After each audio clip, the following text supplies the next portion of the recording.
আমি জানতে চাচ্ছি আপনার কাছে মিস্টার জয়, যে আপনি এই যে মাটি খনন করে ঢাকার বুকে একটা ঢাকা, যেখানে মানুষের বসবাসের স্থান শুধু বিল্ডিং আর বিল্ডিং, এমন একটি জায়গাতে এখানে সবজি চাষ কীভাবে সম্ভব, এবং আপনি সবজি চাষ করছেন, এতে আপনার সফলতা একটু যদি আমাকে বলতেন। হ্যাঁ, আমার এই সফলতা বলতে পারি কি তেমন কিছু না, কারণ আমি একটা জব করি, ওই জব শেষে কিছু সময় অবসর পাই, ঠিক আছে, রেস্টের সময়, ওই সময়গুলো ওই যে যে এরিয়াটা দেখতেছেন ক্যামেরা এইদিকে ঘুরে, জি জি জি জি, তো হ্যাঁ, এই যে এরিয়া বলতে এই যে কচু শাক না, গেজ গেজ গেজ গেজ, কচু শাক সুন্দর, কচু শাক, ওখানে কলা গাছ, মেহেদি গাছ, এটা মনে হয় লাল শাক না, এটা এটা লাল শাক মনে হয় এটা, হ্যাঁ, কলা বাগান, অনেক জায়গা নিয়ে মোটামুটি আপনার এই সুন্দর একটা সবজি চাষের ব্যবস্থা করা হচ্ছে।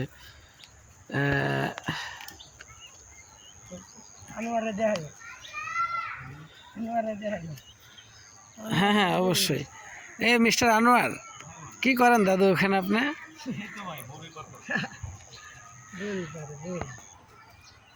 বড়ই পারতেছেন? হ্যাঁ হ্যাঁ হ্যাঁ, জি জি জি, আচ্ছা আচ্ছা, পারেন পারেন, কয়েকটা পারেন, খেতে হবে এখনই, খেতে হবে এখন। জয় শুনেন, আমি আপনাকে প্রশ্ন করি, আমাদের দেশের বর্তমান যে পরিস্থিতি, এবং আপনার একজন নাগরিক হিসেবে আপনার বলার অধিকার আছে, ঠিক আছে, সেটা হলো যে আমি আপনাকে প্রশ্ন করতে পারি এবং আপনার বলার অধিকার আছে।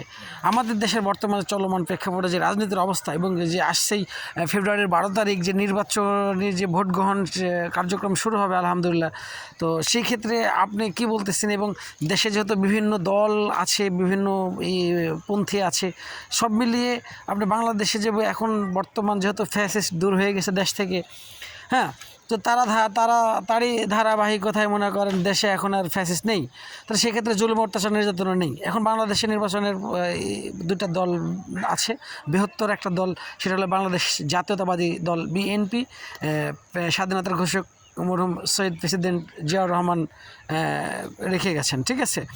তারপরে আপসীন নেত্রী, সর্বকালের বাঙালি, ঠিক আছে,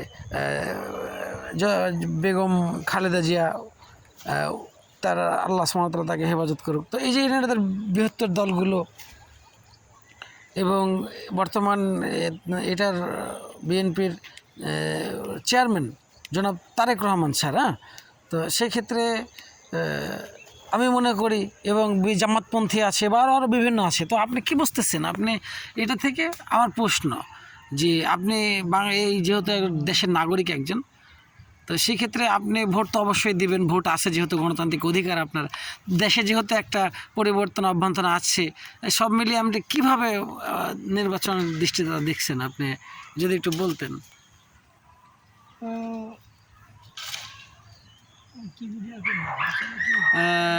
আপনার বিষয়াদি আপনার চয়েস বলতে পারেন, যে আমাদের এখানে বিএনপি ভোটার বেশি বা জামাতপন্থী এমনটা, বা মানুষ জনগণ এগুলো চাই, সংস্কার চাই, মানে সেইগুলো আর কি বিষয়, এগুলো বিষয় বলতে গেলে যেই তো প্রায় কিছু তো অনেক বছর আওয়ামী লীগ সরকারের দেশ চালাইছে, জি জি জি জি, মোটামুটি যেরকমভাবেই চলছে, ঠিক আছে। তো এককালে তো তার সমস্যা, বিভিন্ন ধরনের সমস্যা হয়েছে যে কোনো প্রান্তে, এখন এক পর্যায়ে দাঁড়াইছে কি, এখন এমন একটা সময় আইছে যে যে কোনো দল যার যে ব্যক্তিগত বিষয় নিয়ে, ঠিক আছে, ব্যক্তিগত বিষয় নিয়ে তারা কথা বলতে চায় না, মানে দাঁড়াইতে চাইলে পারে, কিন্তু এখন আমি যেটা বলতে চাচ্ছি, সবারই অধিকার আছে যে সবাই সবার মতো, ঠিক আছে, যে ওই চেয়ারটার ভিতরে বসুক, কিন্তু ওই চেয়ারটাই যেমন চেয়ার, যে ওইটা অনেক বড় চেয়ার, তো সবাই তো আর সব কিছু সৎভাবে করে না, কেউ কেউ যায় অসৎ হয়ে যায়, কেউ কেউ যায় আবার সৎ হয়, ঠিক আছে। তো ওইটা চেয়ারটা পাইতে তো প্রায় অনেক মানুষ এই যার যে ব্যক্তিগত বিষয় নিয়ে, ঠিক আছে, দাঁড়াইছে কেমতায়, কেউ পাকা মার্কায়, বিভিন্ন মার্কায়, যারা পাকা সব কিছু মার্কায় যে দাঁড়াইছে। এখন আপনার এই এলাকায় কার জনপ্রিয়তা বেশি দেখতেছেন আপনি? আমার ফোনটা আছে, আমি একটু ফোনটা ঘুরে আগে, কেমন হলো? ঠিক আছে, আপনি এখানে যায়।